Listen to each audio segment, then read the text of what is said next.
Hey everybody, welcome back to X's4 Podcast. This is the Daily X, the show where we take a look at comics, mutants, magics, and marvels week after week through their many monthly titles. I'm Nico, and you guys can find me on Twitter and Instagram at NicoAction. That's NicoAction. This next segment is one of my favorite that we've had a chance to do. Peach Momoko has been revolutionizing interpretations of beautiful Eastern stories in the pages of Western comics, and Demon Days has been 2 incredible issues so far. Now, this next segment talks about Demon Days Mariko, the second issue in the series, which was a stunning read. It was so beautiful to look at, whether it's the lettering, the writing, the art, it's just everything about it is incredible. And we hope you guys enjoy as much as we enjoyed making it. And if you guys like it, don't forget to give us a like and a subscribe and let us know what you guys think. And until next time, guys, keep those mutant lights lit, those Krakoan gateways open, enjoy this next segment, and we'll see you.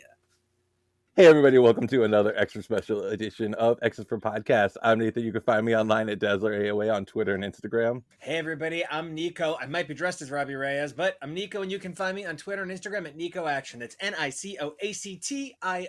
Hi friends, I'm Tori Sheehan. You can find me on Twitter at Tori_Sheehan and on Instagram at SMTori. And I'm Jonah, not reporting on anything this week, and you can follow me over on Twitter and Instagram at PeakJonah. That's P-E-A-K. And we hope you survive this experience, unlike Kuriko. But we don't actually know that she's dead, so maybe she's coming back to help Mariko. Ooh, that would be amazing. All right, so today we are covering the amazing Demon Days Mariko. So this is the second Demon Days that we put out so far. Following Demon Days X-Men. Demon Days Mariko is a 2-part saga, so the next part actually continues on specifically after this, so I'm excited to get to that. So the story is really like the brainchild of Peach Momoko. She does the story and the art for it. VC's Ariana Mayer does the lettering, which is phenomenal in this issue, like oh my god, just like last issue. And Zach Davison does the English adaptation and dialogue. So like I know when we talked about it before, last time we covered it, which was what, like a month ago now, right? It's like 2 or 3 months ago, because this book is on like the new Marvel system of it's never late if it's never solicited in the first place. So this book has a special shipping schedule like America Chavez, like Reptile, it would seem. There is just sort of like this sense of if the book takes a little longer to come out, it's okay because it never has to miss a month. I kind of dig that in a way because, you know, it lets them have the time to not rush it through and they like get the full story the way it is, but it does kind of make it hard to like judge when the next one's going to come out, right? So I think the next one is solicited for, I believe, October, is it? Yeah, it's crazy. Yeah, I think I I saw saw in the new September, solicitation. October. Yeah, September, October. We've got great Marvel and X-Men elements in it, and it also gives us these great insights into like Japanese folklore. So I know on the first few read-throughs, I was just reading it for like the pure story itself, but with this second and third third and fourth read-throughs, I was like, wait, hold on, I gotta look this up. So like, what does this mean exactly? So some of it I'm still kind of like trying to figure out. So hopefully you guys can help me out. Well, I'm gonna be really honest. As much as I love Japanese culture and the amazing parts of Japanese literature that have broken through to American comics, I would say that my strongest understanding comes from what I'm going to refer to as like secondhand adaptations. I feel like this might be my first really genuine foray into a Japanese voice doing a Japanese folklore narrative. I've extensively read Neil Gaiman, who of course did Sandman the Dream Hunters, but once again, that is sort of like a white interpretation of Eastern lore, and so I definitely am grateful for the ways this feels significantly less Americanized. Yes. Like, the pacing is fucking wacky for what we would consider an American comic, but it lays out so beautifully. There's a real storybook element to it that I really appreciate, but the truth is, I know an embarrassing dearth amount about true Japanese culture. So this did take a lot more research, and then when Jonah said he knew a bunch of it, I just decided to let Jonah teach me. Which I think unfortunately continues the trends of learning about Japanese culture from white people. But That's where I'm at. Where were the rest of you guys at reading this? So, Tori, where were you at with this? Because I know, like you're not super avid X-Men reader, but like you were digging the last story. So, what was going through your mind with this one? Yeah, there was a part of me that was looking for more connections to the first issue more than just Yeah. the lore. But I was really taken aback by how it starts off with her in the classroom and the attack. I was like, "Oh, this is going to a very different place." And then I was just intrigued about all of the mysticism and secrets and who is who. I think it's a really strong foray into having the second issue present a lot of questions that will be answered in time. It definitely gets you going, well, I want to know what comes next for sure. Yeah, I loved the way this story is actually going to be directly continued in the next one. I like you said, I was kind of like looking for like we saw Logan at the end of the last one looking at Mariko, and I was like, oh, I want the dog back. Hopefully he shows up in the third one. So and then Jonah, how was this for you reading it because you know a lot more of the lore and the stories behind it? Were you kind of like, oh my god, they're doing this, or what was your thoughts? I was actually really fascinated with the jump forward in time in that this issue takes place many, many, many years after the first one. And I was really interested to see where this creative team was going to go with it. And I really like the parallels that they chose for current X-Men characters. There's a lot of beautiful details and a lot of beautiful comparisons you can make with mainstay current X characters or characters within the Marvel verse and fit them in within different cultures folklore. And I think that the X-Men really lend themselves well to very easy transitions to Japanese folklore and Japanese mythology. Like Mariko being a Oni child, I think is so fascinating considering that 616 Mariko is a child of the underground and the Yakuza, and being involved with that, seedy underbelly of Japan and what that means for her responsibilities and what she believes in. And it's a really interesting idea of taking that sort of character trait of Mariko that's really important to her and translating it to something else within Japanese folklore, like making her an Oni child. We talked about where we're at with the story. So next, let's get a little introduction to the characters. So we were introduced to in the last page or two of Demon Days X-Men Mariko, but this story is all about Mariko. So we're getting a lot more of her tale, and we really get an in-depth introduction to her background and her history. I love that we see her as this, she's torn between, being a proper girl in high society and this, like, she's got this underbubbling rage that just like seems to want to come out, which is most likely due to her dual identity. Is this a common trope that you guys like to see? The young girl who's a special girl with a special background who it's been hidden from her for her whole life, and having to deal with the repercussions of her specialness. I feel like we talk a lot about magical girls in terms of the American understanding of Japanese fiction, right? And like, like because Harry Potter is a magical girl, right? Like for all ways that matter, and that's pretty great. In a lot of ways, Logan is a magical girl. Like if you really think about it, he's this magical boy born into this special family, and only his DNA can do the thing. And he is locked into an eternal battle of other dog people versus other cat people, and like it's fucking ridiculous. But like what we consider the magical girl trope or the Mary Sue trope really is a common trope throughout fiction, and we just sort of apply like an angry women can't be special blinders to it, right?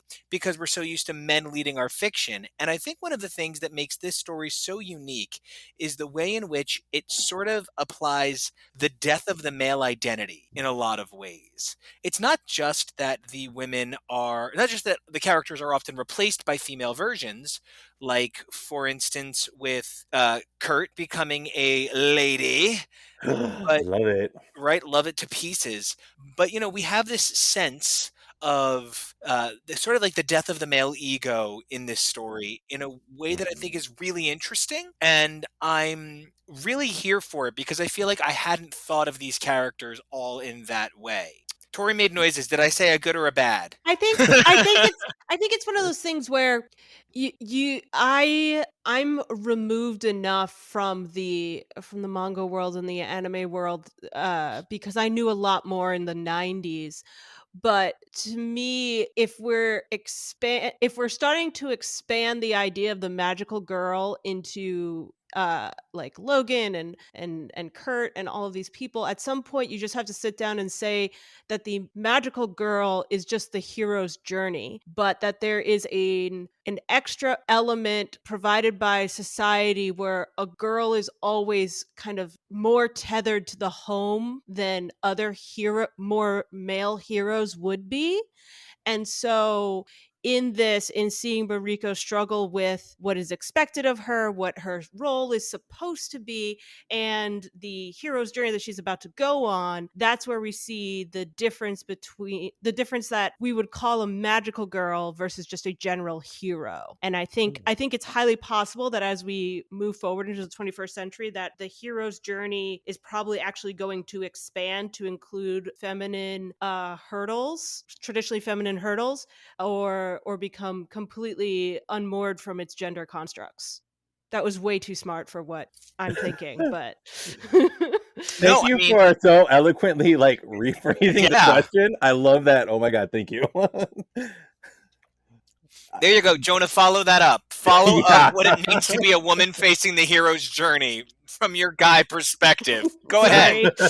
Well, No, and it's a beautiful point that you do make, and I do think there is a very distinct notion with magical girl in and of itself as a genre, and if we're going to break down and we're going to make tangents and we're going to say, if we're going to give it a really loose definition, you can fit a lot of things under magical girl, but in the sense, to me, a magical girl is a character, whether it's a boy or a girl or anything else in between, and they are given this power from some other way, whether they were destined to have it or not. Usually it's through destiny.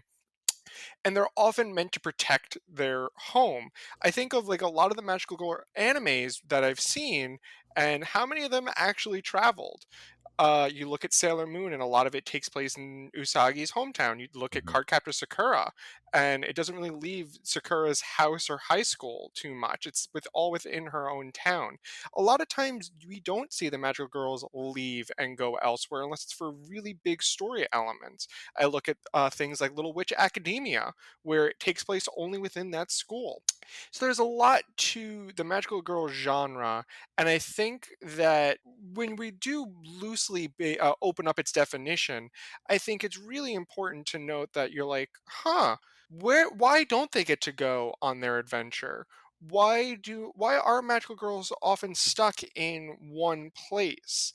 And it's something that I agree with you, Tori, that I think as we move into more and more progressive, ways of thinking and ways of that we create our art, and as more progressive people do come forward with their stories, I think we'll see versions where you'll have women go on that classical hero's journey, where if they are given their destiny, they get to travel. Or we'll have, the male equivalent of a magical girl, where a boy is just destined to protect his homeland.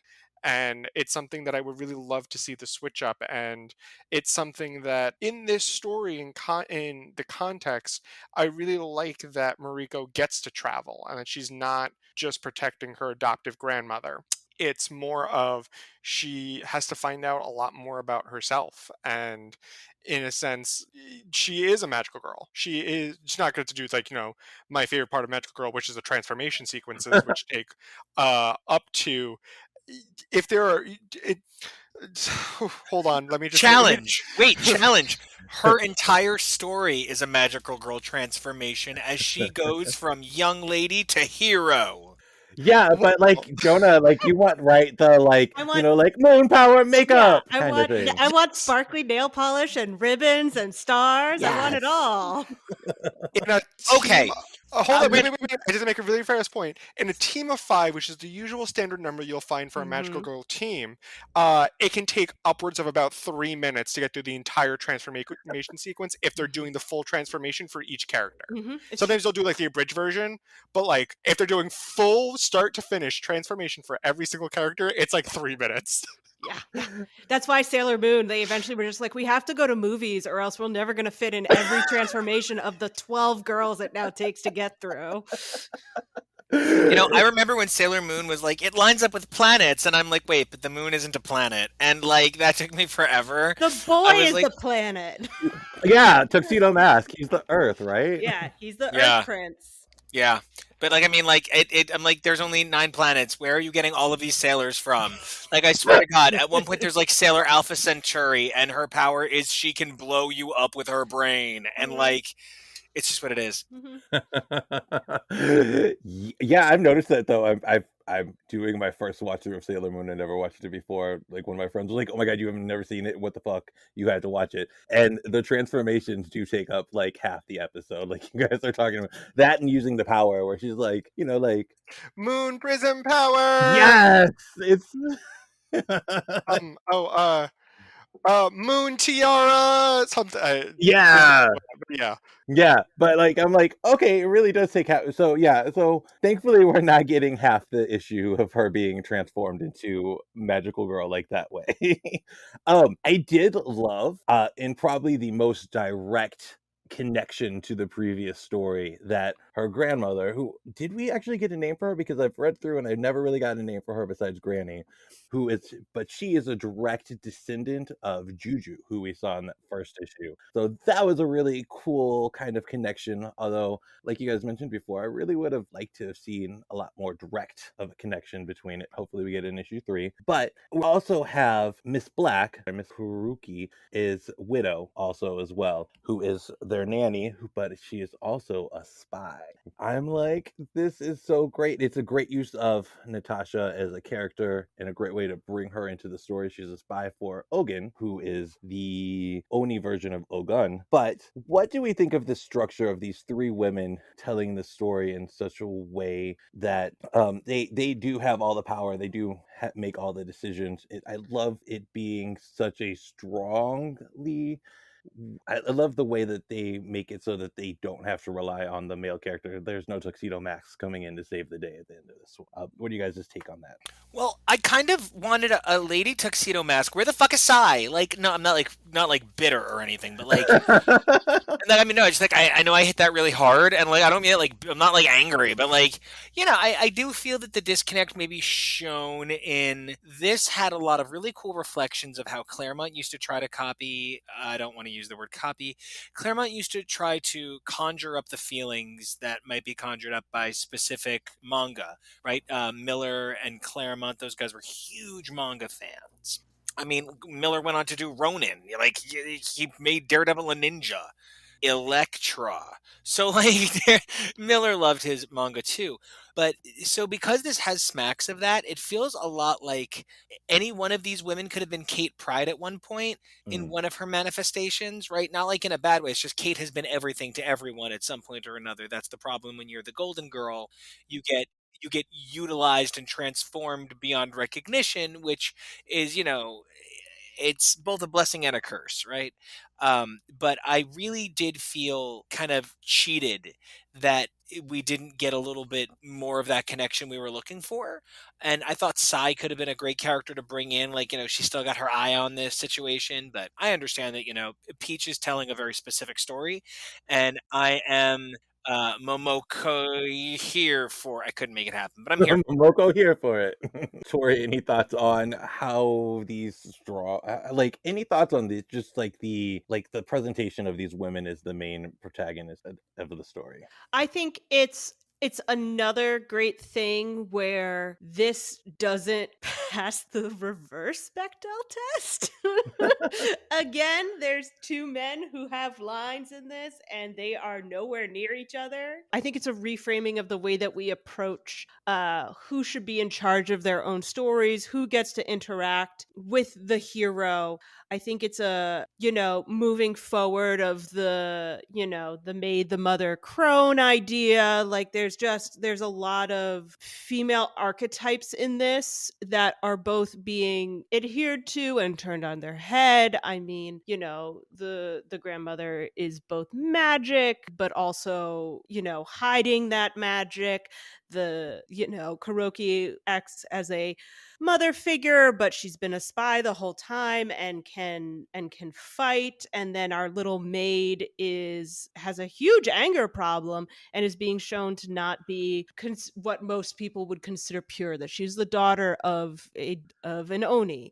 And so it's a lot of two sides of each coin for each of these women to be playing at the same time, and I think that they each bring a lot to this. And then I think that having Ogun at the end is just is such a huge question mark on how she's going to fit into this and be the foil for our hero.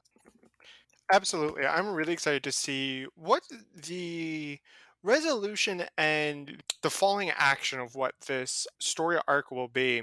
There's a lot of beautiful moments told between these three female characters that really makes me, excited and happy to be able to read, because the way that it's interwoven, spider pun intended, Mm. is really beautifully done. And it's a character trope that you'll see in a lot of animes with maid characters. Maids in a lot of animes tend to be more than what they bargain to be. A lot of times they are assassins, and they are meant to be these really powerful beings, which is very funny to say about maids, but even of their non-superhero selves or I supervillains, watched they're Devious very Maids. powerful. I know what maids are capable of. Wait, hold on. Absolutely. I'm so sorry to interrupt your beautiful point, Jonah, but do you guys know where the ninja idea sort of hooks up with into popular culture in Japan? But back in the day, during a lot of no theater, the stage crew would be all dressed in black, and there was one particular show where normally they hang out in the back, and because they're all in black, you're not supposed to see them. But there was one performance and play where one of the stage crew, all in black, came forward, assassinated one of the characters, and stepped into the show. And it became this huge cultural phenomena. So I hear you on the maid being I a am spy. obsessed with this. That is amazing. Oh my Welcome to god. theater history. We love that. So it's a common trope you'll see in a lot of Japanese media, but I think here it was used in a way that felt natural, and it's the best way I can describe it, because it's also another common plot point, not just in Japanese media, but in a lot of different media, of a assassin for hire is given a target, and they often end up falling or not wanting to complete their mission because they start caring too much about their target of who they're supposed to be, keeping their eye on. And we see it a lot. But here, it really felt like it made sense because they bonded so much. And don't think that Widow was expecting to bond with her in such a way that she would be unable to complete her task as an assassin.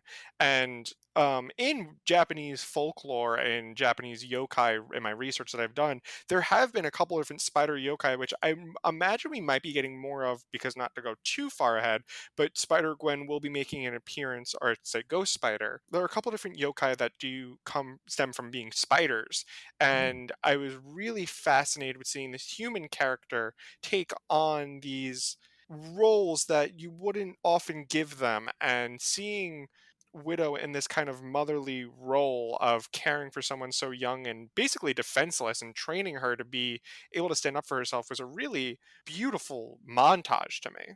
Yeah, I would say that's like definitely was my favorite part of this story. Just there's a lot of great action moments, but there's the character moments are even better to me on that. When you look at just Mariko talking to her granny, and the granny's like, I'm so sorry, I should have told you all of this. And, can you ever forgive me for deceiving you about your origins? Like Mariko's just like, okay, I forgive you. It's like, you're forgiven. We gotta figure this out. And just the way that she takes the widow's deception in such stride, like this is a really, really strong character, and it's built up, yes, through part of her destiny and her birthright, but also through the training that she's received through Widow and the love that she's received from her granny as well. Probably the one of the more standout things besides the story itself in this whole book is the art. Now, do y'all have any really standout art moments in this book that, like, what were the moments that made you say, oh my God? One in particular moment that I really loved is when Kuriko is fighting the female version of Kurt and she kicks with her leg. It looks like a spider leg extending, and like Mhm. that specific like panel was so beautifully done, and like the attention to detail of to do that, I was like just gobsmacked and blown away more than I usually am with this book. I know me personally, like my favorite moment was when Granny cast a spell to get the key back. And, it's just such simple art. And actually, there are really no colors on the page. It's all monochromatic. But just that whole act right there, it just sort of brought it to like this more human realistic level for me, that I was like, holy shit, this can be like amazing and fantastic. And it's also got these really human moments. Well, and I think from the moment you look at the cover, and I mean any of the millions of covers, right? Because there's like 6 million covers to this issue, Mm. and I wonder if that's what's slowing down the release of the fucking book. They just need to make that many covers. But right away, when you look at this cover, it's a study in black, white, and red, right? And I know Yeah. that black, white, and red is a really popular thing right now. It's how a lot of it's how a lot of books are kind of selling a stylized sort of somewhere between a noir and it's kind of Sin City meets Kill Bill in all the ways that really smack, right? I think one of the things that this book does really well is it doesn't commit to a single idea of what the book might look like. There's an exceptional amount of variation in the stylization of the faces. Like some of the characters are shown in multiple ways, some of the characters are only shown in one more cartoony way. And I think it's that sort of balance that kind of keeps us visually on our toes. There are so few shots of the Black Widow where her hair isn't covering her eyes in a way that distorts our ability to trust her, right? So I think one of the things that for me Peach did so well was she created an argument for her story in art. Right, she used the design to convey what we need to know about these characters. Because let's not forget, we're familiar with these characters. We're perhaps not familiar with these characters, but we know these characters. And in order to shorthand it, yet still kind of accessorize it, she finds a way to blend this idea of who you know them to be, because that's straight up, a great take on the Miller Natasha, right? Hmm. But this idea of stylizing her with that kind of jadeite sloppy hair, right? That was the one that had the gay Mhm. sloppy Mhm. hair, right? Mhm. Yeah, I think it when you compare that to perhaps the grandmother, who at any given point looks truly magical, right? I think there's a lot to be said for how the study in contrasts, playing against perhaps my limited knowledge of Japanese visualization in American comics, is a great way to get me to ask myself, why do I think that can only be shown in one way, and push me further with the story. It allows me to kind of surrender my walls and follow whatever weird journey the book is taking me on, instead of applying my preconceived notion of both the characters and of Eastern storytelling in Western books. It's actually really funny that you say that, Nico, because again, I'm going back to all of my theater history work.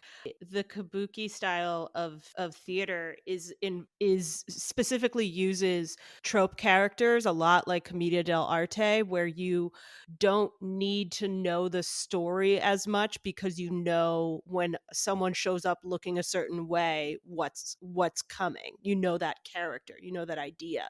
And so this is the idea of putting putting these well-known characters into unknown faces, unknown spaces, and kind of flipping that around and taking you into a new play, but with the faces that you already, the people that you already know.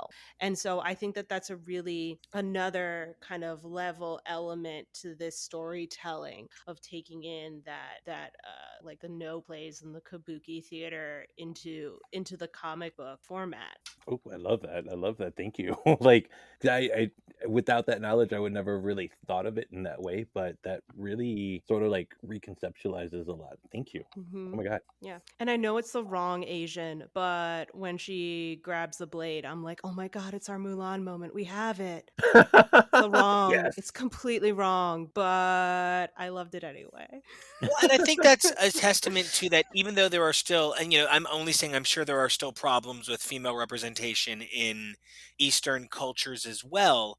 But that's a way that we have such a dearth of female kind of warrior heroes in Western culture up until a certain point. I mean, there still aren't enough, but we had such an incredibly small number of them that we have such a limited number to pull from that represent other cultures that there aren't a lot of other popularized images of strong Asian women in American culture to pull from. You're kind of left with Mulan, like with Mulan or. I almost said Milanos, and I'm like, you are not left with Milanos. I would not leave any Milanos behind. No. Zero. So, Joan, I did want to ask. I'm not as familiar, and since you're a little bit more of the expert on it, what is the like? How prevalent is the idea of vampires in Japanese culture and folklore and history? Like, how often do we see that? Well, hold on. I think I can answer this. You see, there is a famous folktale called Symphony of the Night. Ooh. I was waiting for Jonah to boo me. That's the name of a Castlevania game. Oh, Yeah, no. he was just gonna let you hang for the fans.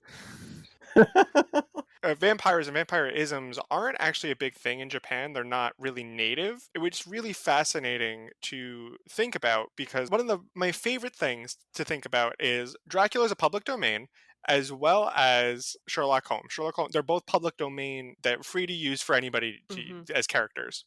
They were both created after Nintendo as a company was founded, so you can theoretically write a historically accurate fan fiction of Sherlock and Dracula going to Japan to buy trading cards. Yeah. And I think there's something also where there's like a bunch of extra pirates around at that time, and too, like, it's a really weird like cross section of like the old and the new. Yes. Japan itself, in Japan's history, and I would love if someone much more knowledgeable than I do, from my understanding, would be able to like educate us on it. But from my understanding, specific vampires are not really a thing in Japanese folklore, but there are many yokai and mythological creatures that exhibit vampiristic characteristics, like drinking human blood. So it's not really a big thing over there. I was gonna Okay, say cool. it's more about energy stealing a lot of times than more about blood. Yes. See, and that was kind of my understanding of it too. That's why it kind of threw me that Ogun was abstaining off of the blood of Oni. So I was kind of that kind of threw me for a loop as to like, was that maybe more of a bridge over with the East and West? So that really threw me for that. The big battle scene between Kula and Widow, we talked about it a little bit with that amazing kick that resembles a spider. Do we think that Widow was able to hold on so much more just through more of like her love through Mariko and hold more of her own that way against the Uni? Or do we think, that Kyla was taking it sort of easy on Widow? I think that there are, when we talk about mythology, right? And, Grant Morrison did their super incredible thesis with super gods, and they did their JLA as a pantheon way back in like '04, '05. And I think one of the things that we need to come to accept is that pantheons have pantheons, right? The gods have gods. And I think that, yes, and like, I want to pick the right person. Yes, Hawkeye is very cool and very good, but Hawkeye even respects like Cap and Thor as authorities above him, right? So with that in mind, I feel like Black Widow kind of holds like this mythology position.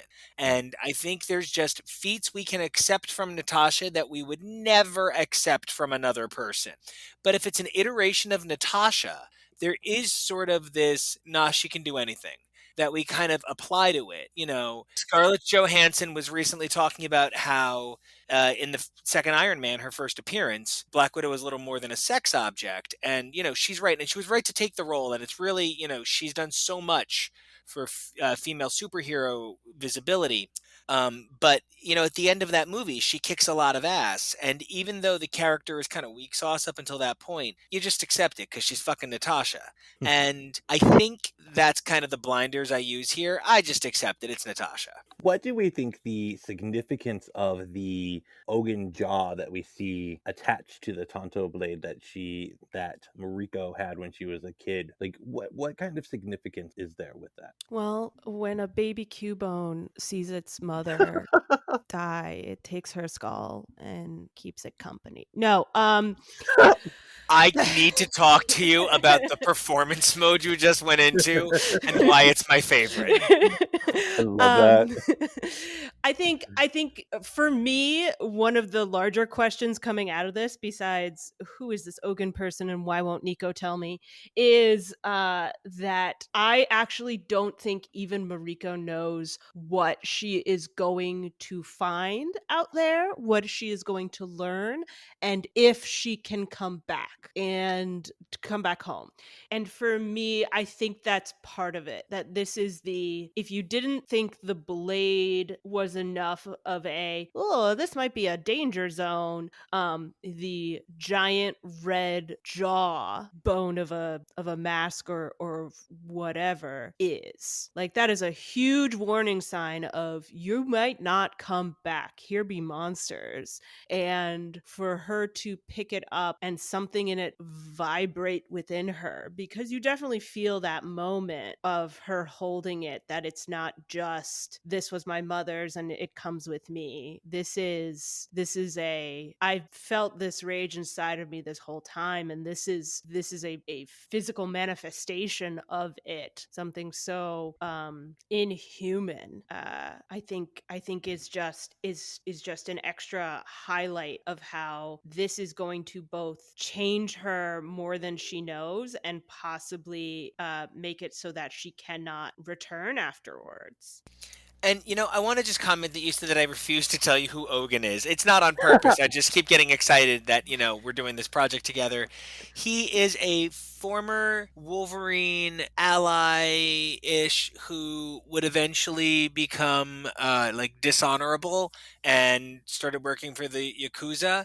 And he is a mutant telepath, and he specifically has creepy, rapey sort of body switching powers. Who doesn't? And he made a fatal mistake, and I mean literally fatal. He went after Kitty Pryde. Whoops. And so Logan had to kill him. And Logan just shows up all the time. Ogun just shows up all the time as a ghost now. He's always trying to possess Kitty or possess. Oh my God, he's so obsessed with this little girl. It's so weird. You. What is it with the X-writers' fascination with young X-women and taking over their minds and like trying to possess them? I want to know the X-writers' obsession with rhyming names. There's Ogun versus Logan, Yuriko, Mariko, and Yukio. I can't even do this. There's only so many cool names in the book, Nico. You gotta just sometimes say, well, what if we just change a letter? That sounds rude. You're not wrong. But Yukio is so much cooler than Mariko. So that would have been. I'd love to see Yukio show up in this actually. But right, that would be amazing. But yeah, no, that was a really transformative, especially for Kate. That was a really transformative story arc, the Kitty Pryde and Wolverine miniseries with Ogun. Ogun's definitely one of her. Maybe arc nemesises in the way that he does keep coming at. He's obsessed with her. Like, why are you so obsessed with her? Come on. Yeah, it's kind of gross. We get to Ogun's lair and where the Kurt stand-in comes back and reports that Widow is turned on her like she thought she would, and that, what are we going to do with her? And then you see the big splash page at the end where you've got Mystique stand-in, Sabretooth stand-in, we've got a Ghost Spider stand-in, and a figure in the corner that we are kind of all trying to figure out who it could be. So, like, I know we've talked a little bit about it in the green room before, but, like, what are you guys' thought on who that fourth mysterious shadow character is? Well, now I want it to be Yukio. Yes. I know we kicked around a couple of names. I think because this book opens up the door to more than just the direct characters that kind of sit in Logan's path, right? Because that's been the hard part, trying to piece together the threads of exactly who these characters are. You had Psy, who is a sort of Psylocke hybrid character in the first one. Here we're dealing with the Black Widow. We're dealing with Mariko. It's sort of a disparate collection of characters, and so I find myself really unsure, especially with Ghost Spider being there, right? I'm like, what is she? Hot Pepper? Ghost Pepper? Here comes the Hot Stepper? I'm terribly confused. So I kind of am open to whoever they want to throw our way. I just want them to, not bend over too far backward to include anybody for the sake of inclusion. And I think I trust the artistic team vision to not do that, because it seems like they kind of just get whatever characters that they want to use, because this is a retelling of stories and folklore that doesn't have any stakes to it, in the sense that it's not going to affect the larger continuity of any titles that are currently running. So if Peach is like, I want to use this obscure character and they're going to be this, I don't really see a reason why Marvel would say no. Yeah. Yeah, I was thrown for a loop when Venom and Hulk were included in the Demon Days X-Men. I was like, that's an interesting choice. So, like, it could literally be anyone. And I do understand that they have there's kind of like a kind of like a Wolverine Venom connection, kind of sort of a little bit, maybe not really. But there's definitely a Wolverine Hulk connection, and there's a Yeah. Wolverine Psylocke connection, so you could kind of fake lie to me about both. Oh, wait. I have an idea. To throw it out. Ooh. Is it potentially Destiny? Oh. Because looking at the face, and though there's not a lot of detail, it does look mask-esque. It doesn't fully explain the armor that looks a little bit Asgardian, but it could be Destiny. Ooh, yes, I love that, especially with Mystique poised to be a part of the next issue. Yes. But that brings up, like, what something you guys said brings up something I really didn't even think of. This Demon Days Mariko is really full of characters that are very Wolverine related, but we don't have a Wolverine stand-in. We've got Mariko, who was obviously one of the loves of his life. We've got Widow, who he's got that really long connection. We've got the Granny, who's a descendant of that universe's Jubilee, and we've got Ogun, who's obviously mainly a Logan villain. But this is like a Wolverine story told through the eyes of Mariko, almost, as the Wolverine stand-in. And I think that has to do with the fact that Logan is kind of overexposed in a way that maybe people don't think about. Because of Logan's overexposure, he has one of the richest back catalogs of side characters that I can think of. Logan's side character count is enormous, and we've grown to have great affection for all of them, but we don't really want to see more Logan all the time because he's everywhere. So, putting Mariko front and center in a story like this is a really great opportunity to facilitate wanting more of this universe, more of this like character, without having to give us more Logan. I can't think of another alternate universe version of Mariko that had precedence over a matching Logan. I mean, I haven't read Exiles in a hot minute, but I can't think of too many opportunities to get my hands on alternate universe Marikos sans Logan. I will also say that when we were looking at the opening scene that there was a moment where I didn't realize that he had cut her hair. I had a moment where I was like, is this that two-bladed girl who's a Wolverine? Because that's how the Oh, scissors looked like. Laura. That's what the scissors looked like in the imagery. I did get a little thrown by that. Yes, no, I get the, yeah, definitely. And Laura is my preferred Logan. Don't get me. Well, I mean, my preferred Wolverine. I gotta go. But I think one of the things that is really interesting about this story as well is that Mariko has a long-standing love affair with Logan. Mystique had a long-standing love affair with Logan. Sabretooth had a long-standing love affair Love with affair. Logan. Logan and Natasha have a backstory together. Logan and Kurt are very associated characters. Logan and Ogun are very associated characters. And Logan's a fucking wolf in this. Yes. So, or a dog, whatever he is, right? And I think that there's so much to be said about not showing him, and the sort of refocusing of the identity of the story is really interesting. I would love to. Oh, and wasn't there a super cool Jubilee, right? Mhm. Right. Yeah. So I really would love to see this idea keep growing. I'm a little nervous about the next one. I think we're setting a lot up, and that's a lot of really disparate characters, with the cover having a Red Hot Chili Spider and Mystique, and I'm guessing Sabretooth. It's clearly Saber, but like, is it a male Sabretooth, a female Sabretooth? I don't know. It looks kind of male. So that would be a really interesting shift in the story. Yeah. And I'm really here for that. So Yeah, no, definitely. And yeah, and I am super excited to see where Demon Days Cursed Webs takes us in that next installment of the Yoshida saga, although we do have to wait till September or October for it. One last thing I want to touch on is the yokai files that are at the end. I know we had this in the last issue as well, but Mhm. I love how this kind of gives me a brief overview and kind of helped piece together things to start researching when I was like looking into like what's the actual story behind this. Were you guys fans of this as well, or? I want back matter. I want back matter. I'm not like, I spend so much money, give me my back matter. But I'm kind of like, comics are expensive. So I Mhm. want back matter. And especially because the burden of back matter frequently falls on editorial, and I think comics need more editorial in general. And I think if there's more editorial, because there's more work that enhances the quality of the book, it would alleviate a lot of the pressure on the editors. We could see the industry be more respectful of the field, pay it better, etc. So I'm pro whatever gets more editors out there, whatever enhances the book's experience, because I think too frequently, when a writer spends a lot of time with an original character or an iteration that's unique to their world, they have a very intimate knowledge of that character. They have a very personal relationship with that character.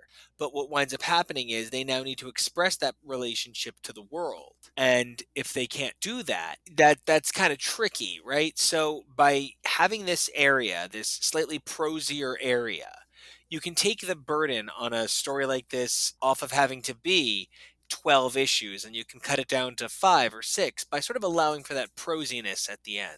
I think it's also a great way to hint more towards what's coming and also what's going on inside of the pages. Like for me, seeing the Bamf when Kuya comes in was like, oh, obviously this is Nightcrawler, but they don't really fight like Nightcrawler. And so to have this little extra like blue priest moment here really kind of nailed it down for me. And it's also like, it's interesting. This is shit I don't know, and helps me understand more where they're coming from, why they chose this particular archetype, what might it mean for future story.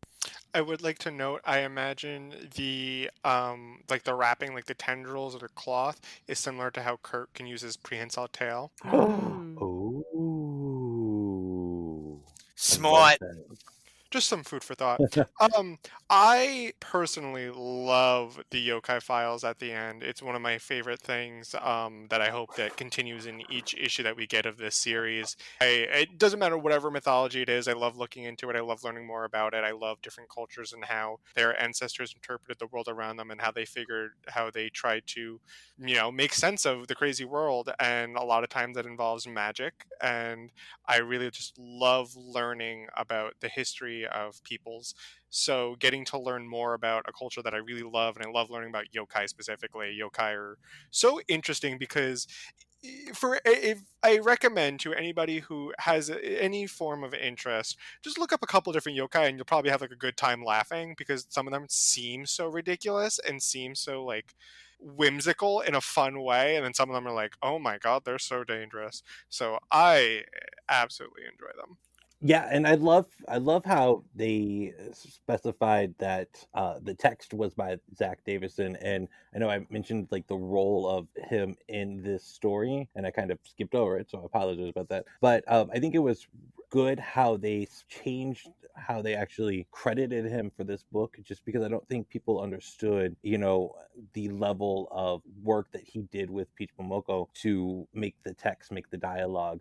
When they credited him in the first book, it was just as the translator. So, like in my mind, I thought that he was doing more of just like taking a direct translation of what Peach did and just translating it into English. But when they conceptualize it that way, I can see it's more of them working together to create this whole story. Obviously, Peach had her ideas of where she wanted the art and just like the general layout of everything, but he was able to help create the dialogue and make it a reality. For sure. No, this was just as beautiful and lovely and interesting for me. I think it was still it's still that little bit of an intro, it's still that little bit of a setup story issue for the rest of it. So but it does a good job at it. It has me excited to see what comes next for sure.